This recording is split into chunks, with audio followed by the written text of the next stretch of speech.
If your job at a healthcare facility includes disinfecting against viruses, you know prevention is the best medicine, and maintaining healthy spaces starts with a healthy cleaning routine. Grainger's world-class supply chain helps ensure you have the quality products you need when you need them, from disinfectants and cleaning supplies to personal protective equipment, so you can help deliver a clean bill of health. Call 1-800-GRAINGER, click Grainger.com, or just stop by. Grainger, for the ones who get it done.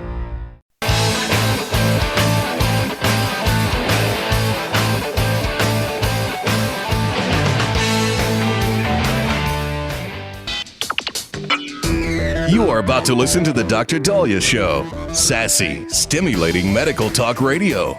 Any medical advice Dr. Daliah Wax gives on her show should not be substituted for an actual visit to your medical provider. And now, here's Dr. Daliah.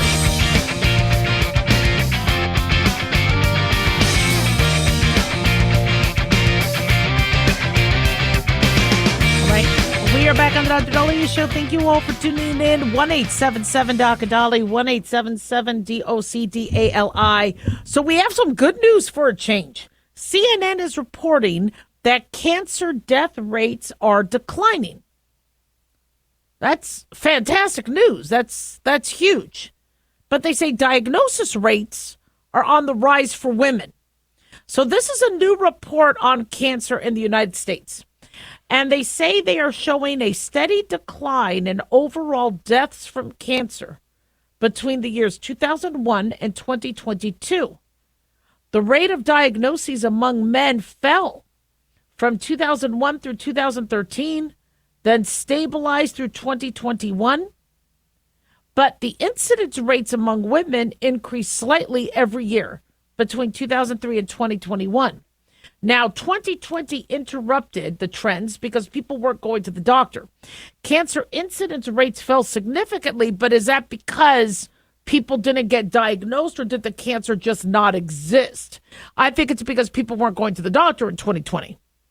After 2020, they returned to expected levels. They said because fewer cancers were diagnosed in 2020, especially through screening, we may see a larger percentage of cancers diagnosed at a later stage in future years. So this comes from the 2024 annual report to the nation on the status of cancer. It was published Monday in the journal Cancer. According to CNN, it's based on data from cancer registries funded by the U.S. CDC, National Institutes of Health, and is released by the institutions, including the American Cancer Society, North American Association of Central Cancer Registries. They said overall cancer incidence and death rates continue to decline, representing changes in risk factors, increases in screening utilization, and advances in treatment. They say, however, sustained disparities by race and ethnicity emphasize the need to fully understand the factors that create these differences so they can be mitigated. Now, when you kind of look at what humans have been doing, especially since COVID, if they're not going to the doctor, if they're using telemedicine and not getting examined in person, if they're eating more takeout, if they're home and not necessarily going to work or going to the gym, you would think the rates would be up. But one huge mitigating factor is tobacco. Fewer people are smoking. That's huge. As you know, smoking can increase our death rates from heart, stroke, but in terms of cancer, lung cancer, bladder cancer, laryngeal cancer, I think it's also been linked to cervical cancer, prostate cancer, colon cancer. So, seeing that people are smoking less is huge. On the other end, though, we are seeing a huge uptick in colon cancer, pancreas cancer, uterine cancer, breast cancer, liver cancer, kidney cancer among women. We're also seeing more colon and colorectal cancer in young adolescents and young adults. So what is really going on here? They're saying middle-aged women now have a slightly higher cancer risk than their male counterparts. And young women are nearly twice as likely to be diagnosed with the disease as young men. This is according to American Cancer Society. So let's just stop for a second. Women are now being diagnosed more with cancer than men. Now, there's tons of different cancers. Is this skin cancer, breast cancer? What? So how are women changing? What's the difference between women now versus 10, 20 years ago? Well, they're more obese. Could be that the obesity issue. In the days of Friends and the 90s and 2000s, everybody was a stick. And it was really a shame because, people were starving themselves. And, us doctors are speaking out saying, look, a size 0 is not necessarily the healthiest for everybody. You could be a 6 and still be healthy. You could be an 8. You could be, there's you could be a 10. We don't always have to strive for being completely bony thin. And then social media came about, and we could take pictures of ourselves and go, wait a second, I'm looking at the pictures online. I don't look fat. I thought I was fat, but look at that picture of me. I look good. Well, it's because you posted the 18th picture out of 17, and the camera got you at a good angle. And I've done that too. I've been like, wait a second. Okay, I've been losing weight. No, I haven't been losing weight, but I got a good picture of me online. Well, then people started to blow off their weight. Well, and so maybe that's one issue for women. Another issue is why women cancer rates could be going up is because they're not going to the doctor like they used to. Women used to have to go in to get their birth control. They had to go in for pap smears every year. Now, I agree, we don't need to be pap smearing every single year. But now, the average woman is seeing a gynecologist or their doctor every few years. Well, then less is being picked up. We're not diagnosing as much. We're also seeing more drinking, more alcohol. Why men numbers are going down is intriguing. Now, it could just be they're not going in, they're not getting seen, they're not going to the doctor as much. But is there something men have been doing? If this really is the case, what could men be doing that is minimizing their cancer risk? Is it that they're drinking more seltzers, which may have a lower alcohol content or allow them to drink less than hitting a bottle of whiskey? Is it that they're smoking less? Is it that they're not out in the sun as much? I'd really like to know what's the difference. Now, in terms of racial disparities, black women have, according to CNN, quote, black women have a 40% higher rate of death from breast cancer than white women, and the rate of death from uterine cancer is double that of white women. So we still have issues in terms of access to care, understanding racial differences, and screening earlier or screening more aggressively, depending on somebody's risk factors and race. But it is interesting. 1-877-DOC-DOLLY. We got work to do.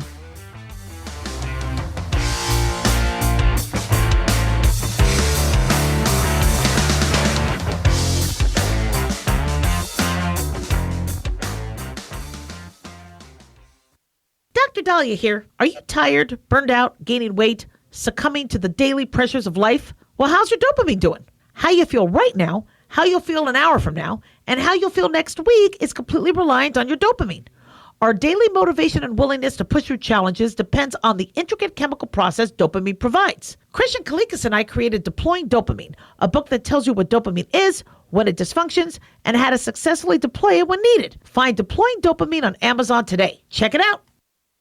Carl Amari here to tell you about our newest website for old-time radio lovers. It's 100radioshows.com. At this site, there are 5 old-time radio shows waiting for you to download free as our gift to you, and be sure to browse the additional 700 old-time radio shows available to you for 70% off by using the promo code RADIO at checkout. This is a limited-time offer, so log on to 100radioshows.com. That's 100radioshows.com. At Hot Shot Secret, we share the science behind common diesel problems and their solutions. For example, Hot Shot Secret Stiction Eliminator. Stiction, that sticky friction, undermines the performance of diesel engines. Third-party ASTM testing verifies that Stiction Eliminator removes 2 times as much stiction than any alternative on the retail shelf. Stiction Eliminator is formulated to be left in the engine oil. It works as you drive. Available at truck stops, Tractor Supply, O'Reilly's Auto Parts, and online at HotShotSecret.com. Hot Shot Secret. Powered by science. In a study, it was found that 33% of 44 herbal supplements had no trace of the advertised herb. Don't let that happen to you. Hi, this is Dr. Mitch. If you want to ensure quality, please go to TotalWellness.com. Supplements made for physicians only now available to you too. TotalWellness.com, helping you to look good, feel good, and enjoy total wellness.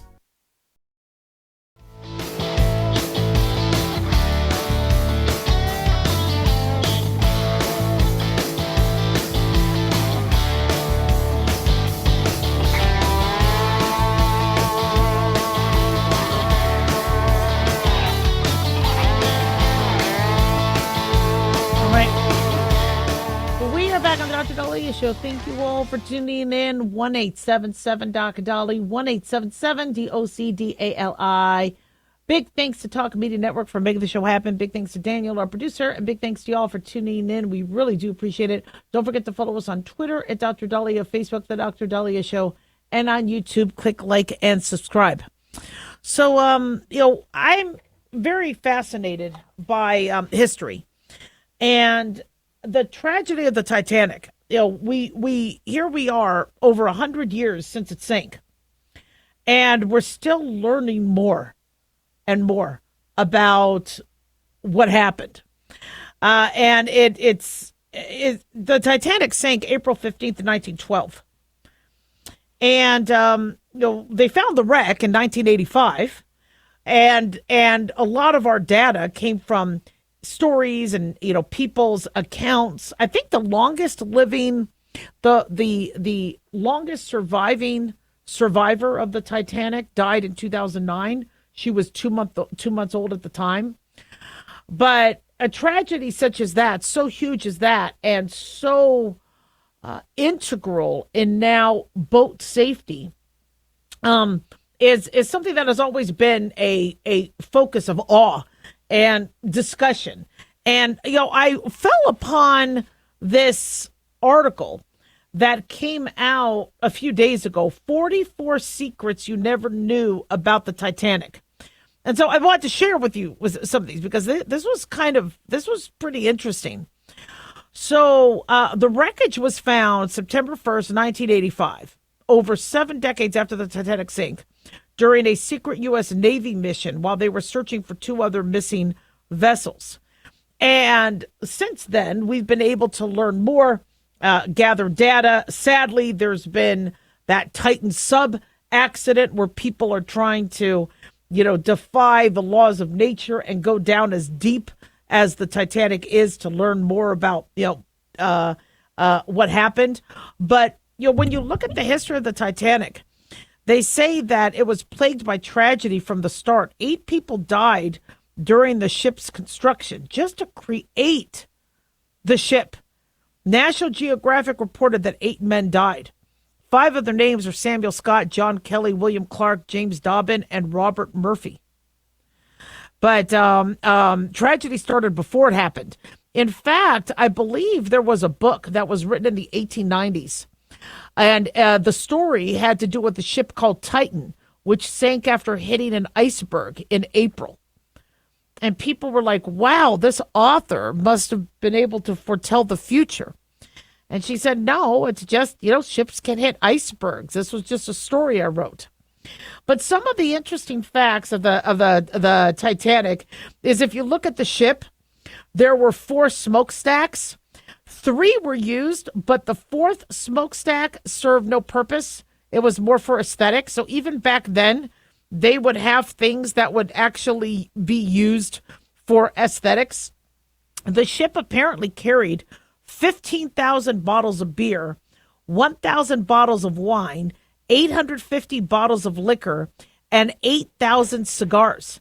Now, that's kind of interesting that, that is, smoking cigars were very, very common, and people would smoke whether it was morning, noon, or night. I find that fascinating that there were fewer cigars than alcohol, and there were 15 times more beer than bottles of wine. That's also kind of interesting in terms of the habits back then. They said there were 75,000 pounds of fresh meat on the Titanic, 7,500 pounds of bacon, 36,000 oranges, 1,000 loaves of bread, and 40,000 fresh eggs on board. This is according to Titanic Facts.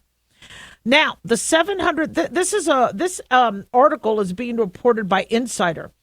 They said the third-class passengers, there were 700 of them, and they had to share 2 bathtubs. So I believe there was a bathtub for women and a bathtub for men. 700 to have to wait and share. I mean, we're so spoiled now where we have our own bathroom. But, there's still apartments and places where you use the bathroom down the hall and you share it. Dorm rooms, you share bathrooms. But to think about those accommodations, they say even though third-class accommodations at the Titanic were much better than those on the average ship, they were still pretty rough. There were about, I think, 709 third-class passengers. I'm not exactly sure how many of them survived. From what we understand, very few third-class passengers did. But the richest man aboard was John Jacob Astor IV. He was believed to be the richest man in the world. He was technically on his honeymoon, we're being told, with Madeleine Timage Forcey, who was 18 years old, nearly 3 decades his junior. But he was believed to be the richest man in the world. He did die on the Titanic. His net worth at the time was $150 million, or what we would, as of today's accounts, $4.5 billion. Now, he had recently been divorced within 2 years of his new marriage, then married Madeleine. And he was one of, I believe, 13 couples who were celebrating their honeymoon on the Titanic. His body was one of the few that was recovered in the Atlantic Ocean after the ship went down, according to the New York Times. But according to a 2011 book, Titanic Love Stories, there were 13 couples celebrating their honeymoons on the ship. Another interesting fact that there was supposed to be a lifeboat drill that was supposed to take place the day of the sinking. So for some reason, it was canceled by the ship's captain. Now, a lot of our recollection of the Titanic history comes from the James Cameron movie. I don't remember there being a scene where that drill got canceled, but that's pretty significant if that happened. Again, they didn't have enough boats, rescue boats. So, not sure how the drill would have happened if people realized there weren't enough boats.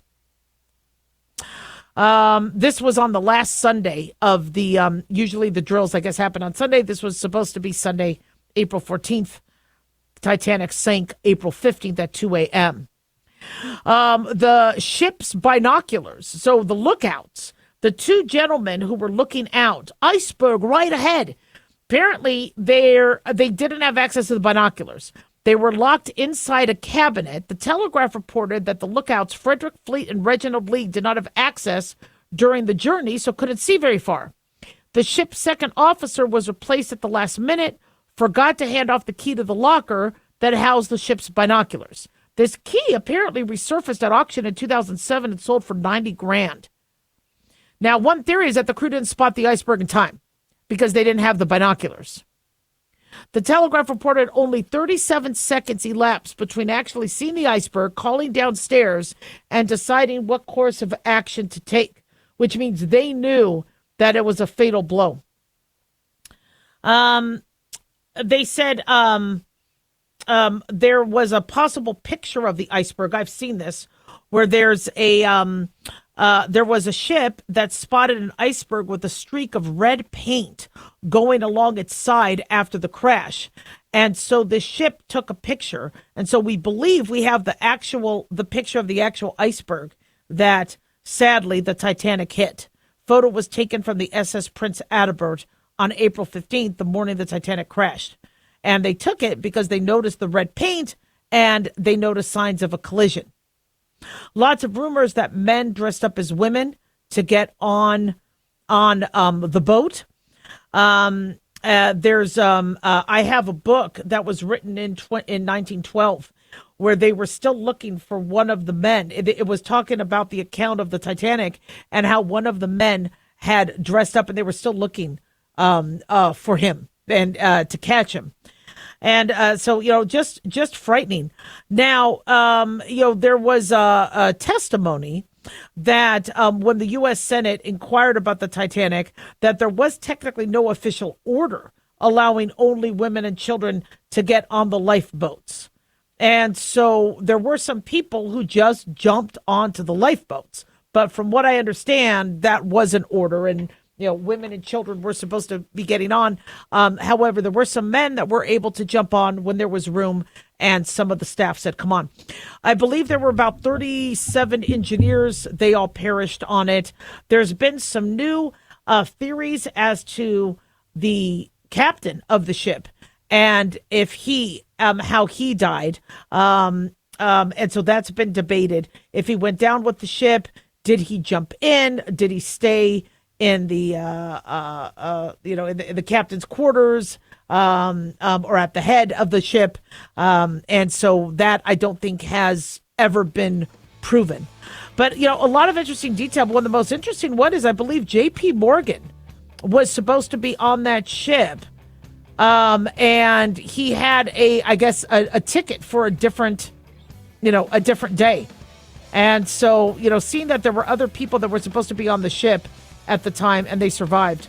1-877 Doc Daliah, don't go away.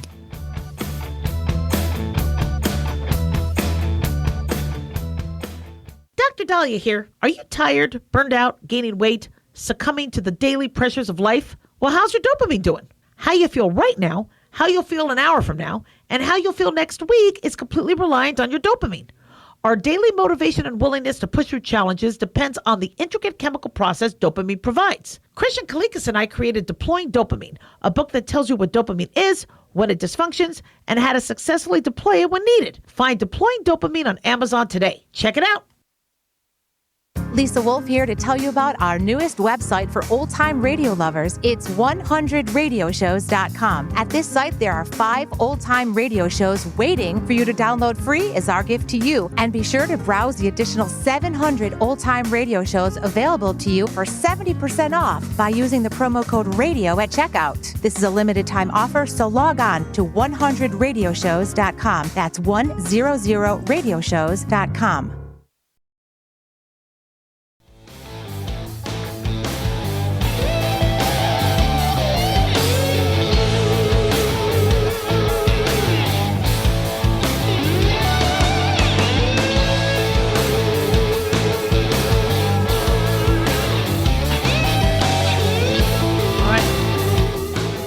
We are back on the Dr. Daliah Show. Thank you all for tuning in. 1-877 Dr. Daliah, 1-877 DOCDALI. So breaking news this weekend involved the United States Supreme Court on Saturday temporarily banning Trump's administration from deporting a group of Venezuelan migrants accused of being gang members under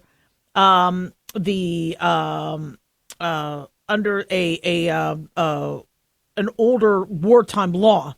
And I apologize, I'm having some issues with my computer. But the court issued a decision on this group of gang members when the American Civil Liberties Union asked to intervene on an emergency basis, saying dozens of Venezuelan migrants faced imminent deportation without judicial review. And the justices had then prevented the deportation from continuing.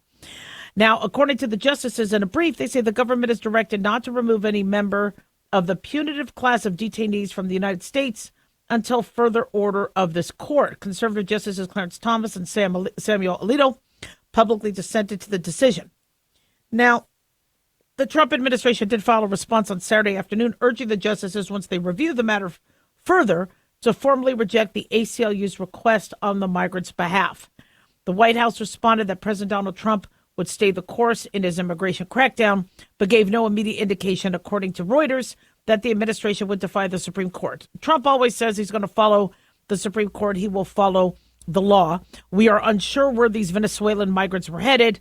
The Trump administration has already deported many to this maximum security prison in El Salvador.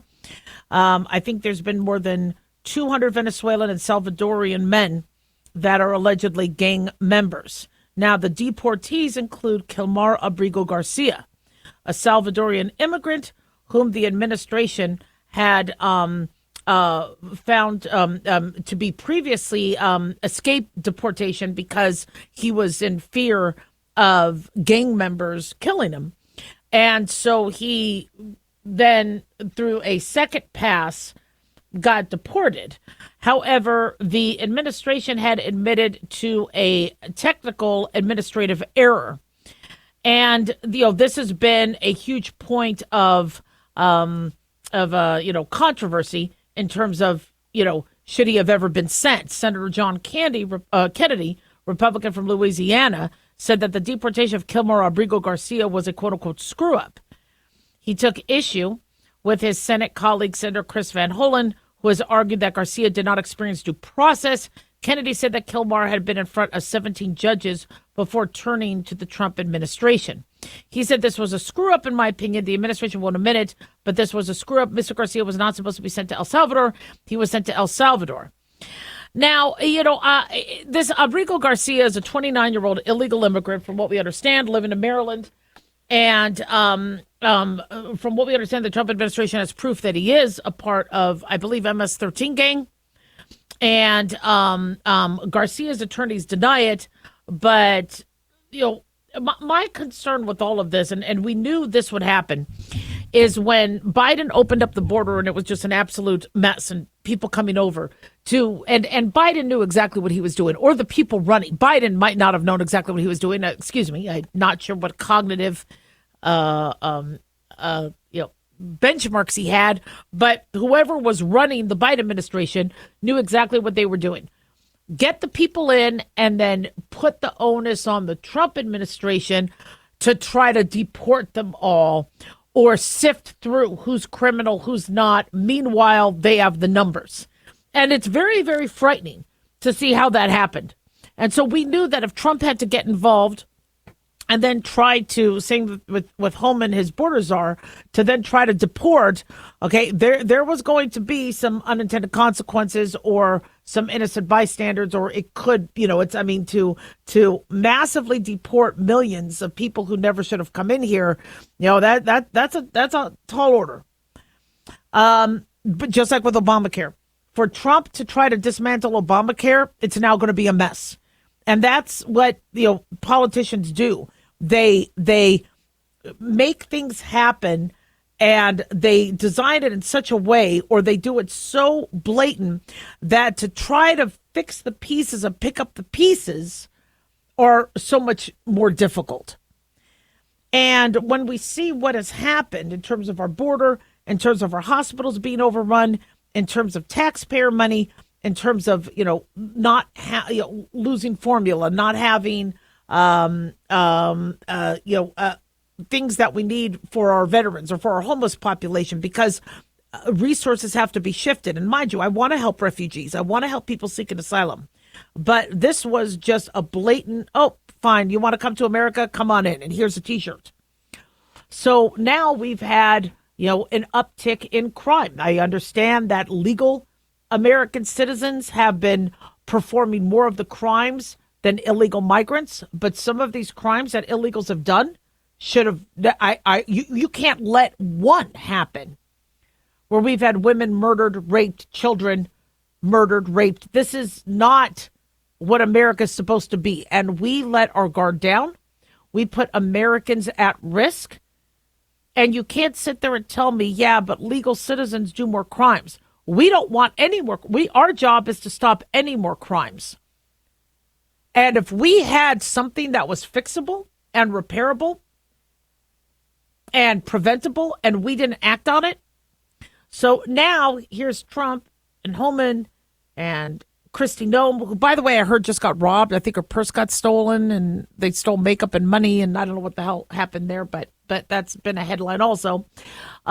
She's been a victim of I guess, theft.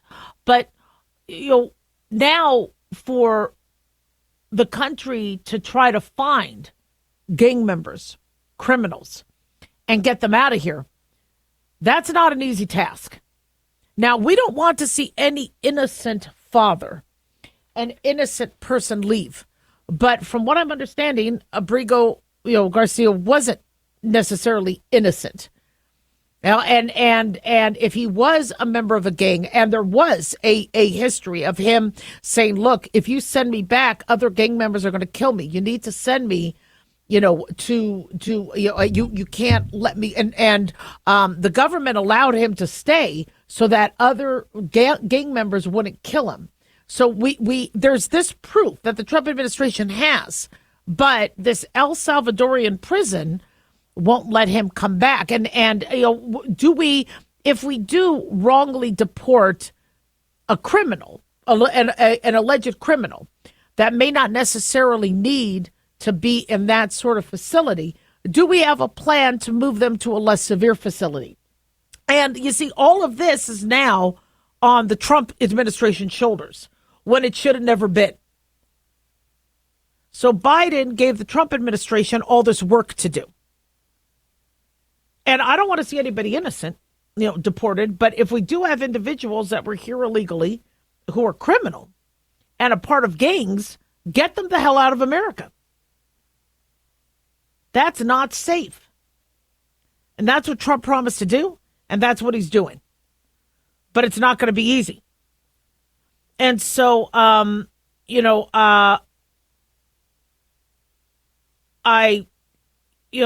happens next? Well, obviously the Supreme Court and legal experts are saying if you are going to deport somebody, they need due process where there has to be. But these individuals coming in didn't go through that. That's the problem.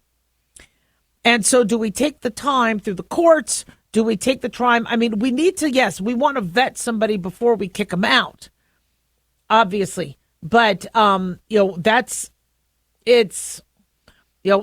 looks like an impossible task. And Trump has been doing as good a job as he can with it. Just it's not going to be easy. It's not going to be clean. So we'll keep you posted. 1-877-Doc-Daliah. Don't go away.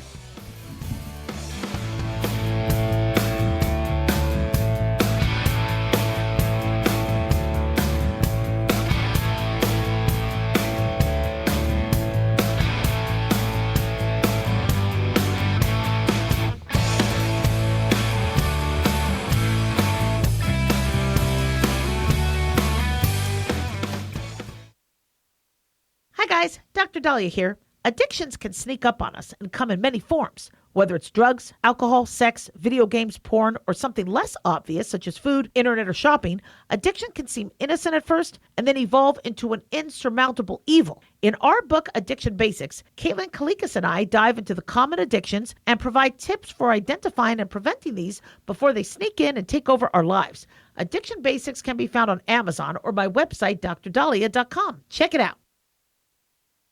Lisa Wolf here to tell you about our newest website for old-time radio lovers. It's 100radioshows.com. At this site, there are 5 old-time radio shows waiting for you to download free as our gift to you. And be sure to browse the additional 700 old-time radio shows available to you for 70% off by using the promo code RADIO at checkout. This is a limited-time offer, so log on to 100radioshows.com. That's 100radioshows.com.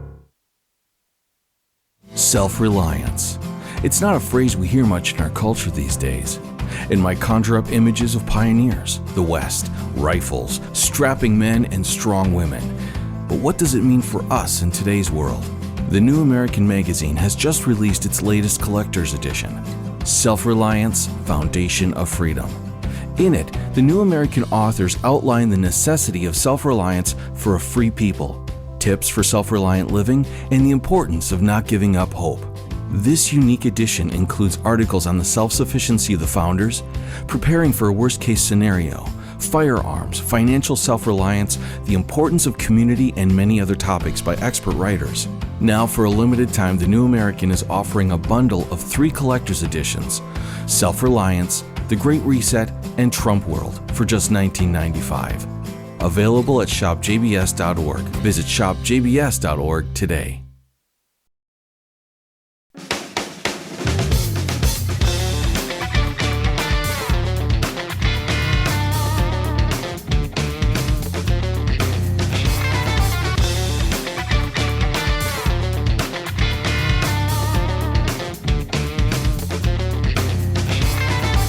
We are back on the Dr. Daliah Show. Thank you all for tuning in. 1-877 Dr. Dali, 1-877 DOCDALI. So as we spoke about early in the show, we lost the Pope. Pope Francis has passed at the age of 88. They believe it was from a hemorrhagic stroke. He had survived bilateral pneumonia, was home for at least a month, was able to greet well-wishers and those in prayer yesterday during Easter. And sadly, he passed away Easter Monday this morning. From what we understand, his alarm woke him up at 6 a.m. About an hour later, he started feeling ill, and then he was pronounced dead at 7:26 a.m. And they believe he suffered a bleed to the brain. He did not appear to require oxygen, as we would see somebody who, was suffering with pulmonary issues as he had. But, he had a remarkable recovery, considering people thought that they almost lost him at the hospital. And for him to be able to make it through Easter, very special.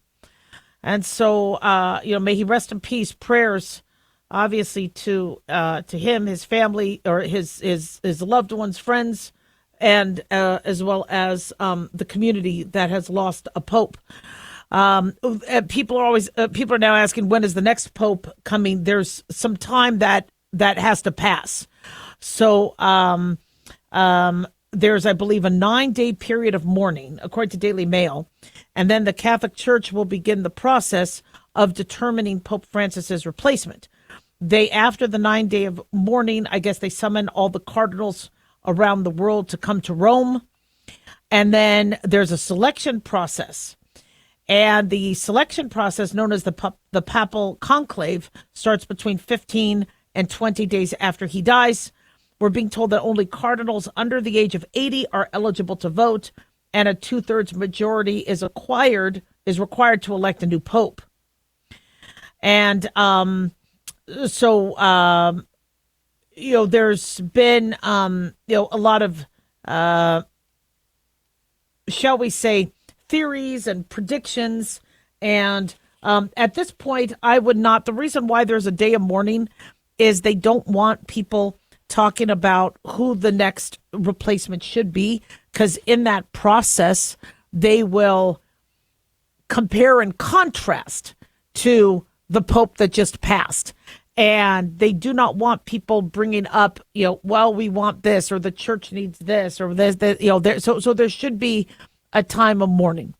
But, as we spoke about in the first hour, when you see a pope like this pass, or like we saw with Pope John Paul, surviving an assassination attempt, John Paul II, if you ever needed proof that there was God, I mean, wow, to see these popes last and overcome so much while being devoted to God, it's amazing. And hopefully he didn't suffer.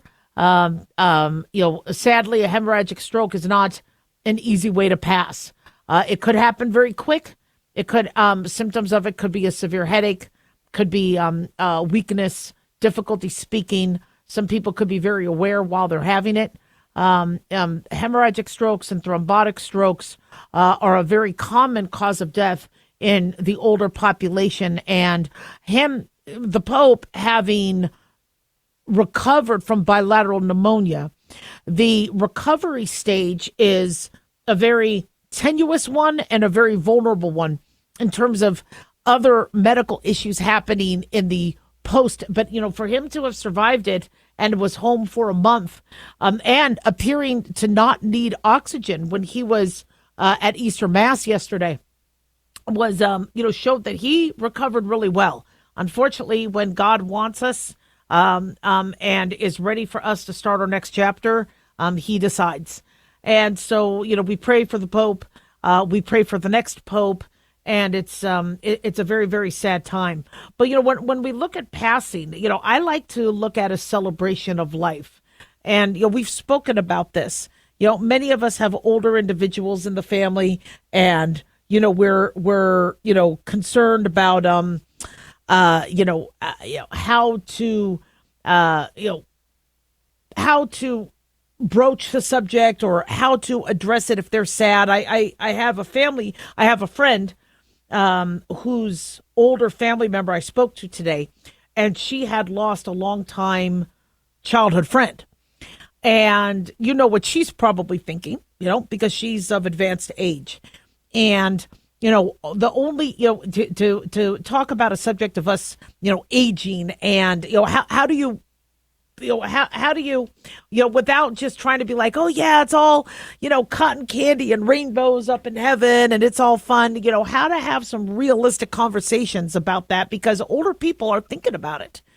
My mother is in her 80s, and, she's had some health issues that have, started to alter a course that, she thinks is now going to be starting to limit her life. And so how I change the conversation is I'm going to take her to a place she's always wanted to go to. She's always wanted to go to Israel.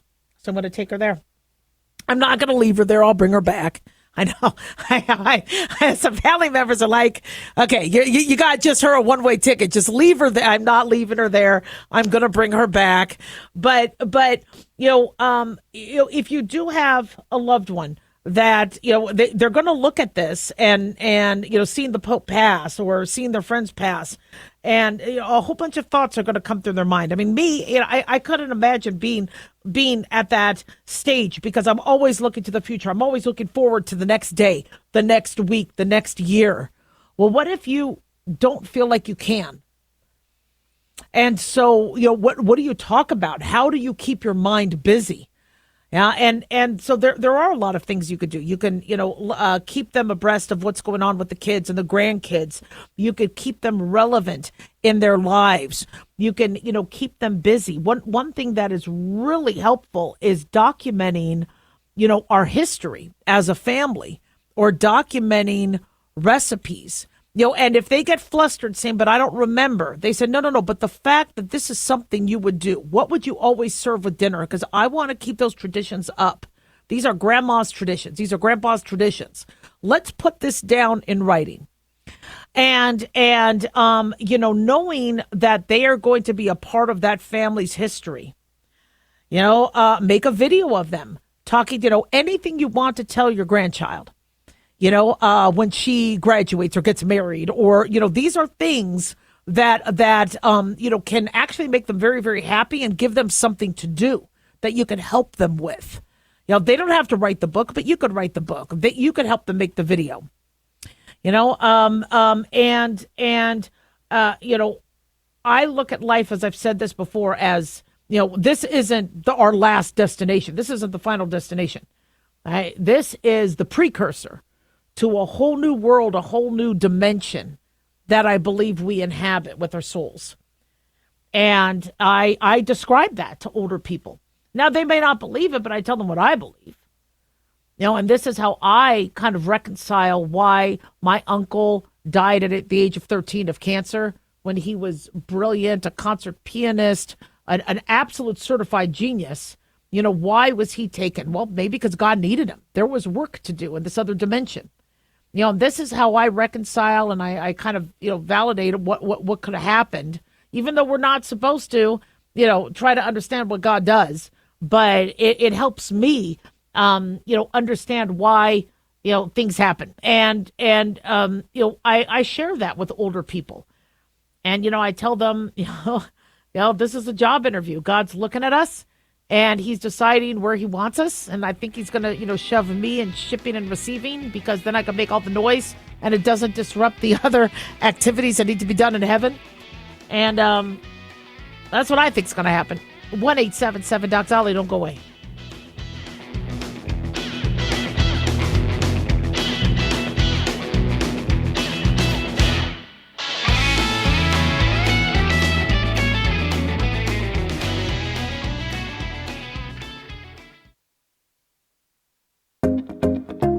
Did you know that healthy arteries make a gas? Yes, actually 3 known gases. Hi, I'm Dr. Mitch, and nitric oxide is a gas that's readily made all day long to keep our arteries open by relaxing the blood vessel walls. By doing this, our circulation is increased, bringing blood, oxygen, and nutrients to every part of your body. Both age and poor diet can lead to a loss of this precious gas, and in turn, blood pressure can go up, energy can go down, and you can get tingling in your hands and feet. Well, our product, Ultimate Nitric Oxide, can easily help fix this lack of nitric oxide. Go to TotalWellness.com. That's TotalWellness.com, where we are helping you to look good, feel good, and enjoy total wellness.